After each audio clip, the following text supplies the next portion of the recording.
Kari, a lot of people of color feel like they're unfairly targeted by police. You know, are they wrong to feel that way? And regardless of whether there's any merit there, what can you as a governor do to improve perception of police?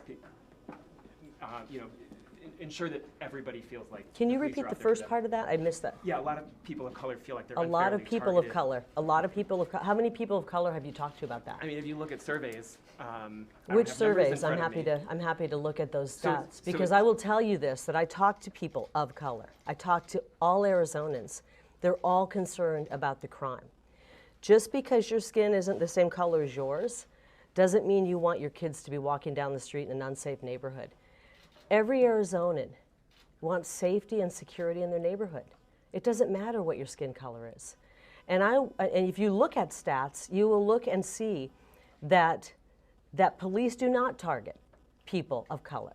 That is a lie that's been perpetuated by the left and then spread and disseminated and respread in the media. Check the stats. Check the stats. But you don't believe that's an opinion a lot of people of color have?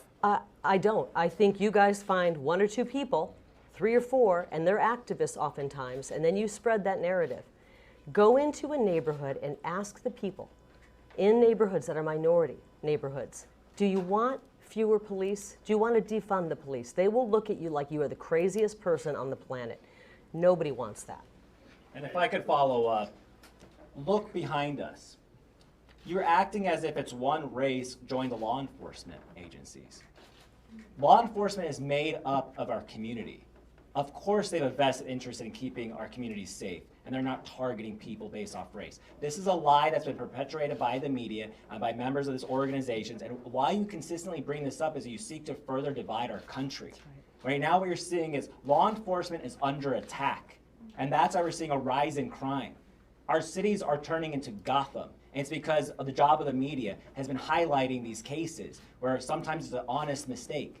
Law enforcement, they wear body cameras. They do every single thing right, and then all of a sudden, when there's some minor issue, you highlight it and you try to make it a bigger deal than it is, and you cause rioting on the streets. You have to honestly know how powerful your position is as a journalist.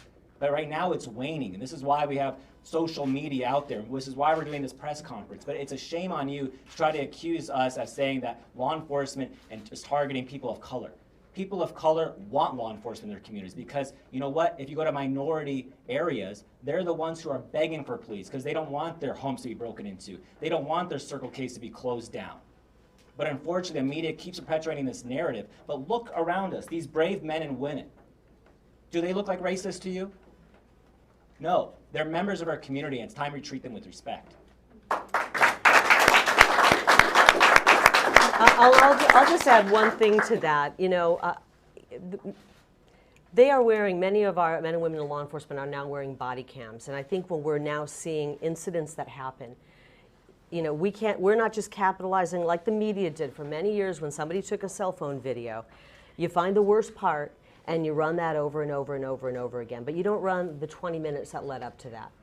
And it's really unfortunate. You're telling a tiny sliver of the story. And it may look bad on video, but when you look back and see the 20 minutes before and what led up to that moment, almost all of the time, it admonishes the police officer. Nobody wants to be in a dangerous situation, and these men and women behind me and the people they represent deserve to go home to their wives, to their husbands, to their parents, and their children. And when I'm governor, we're going to see to it that they do make it home, and we're going to protect them. Any other questions?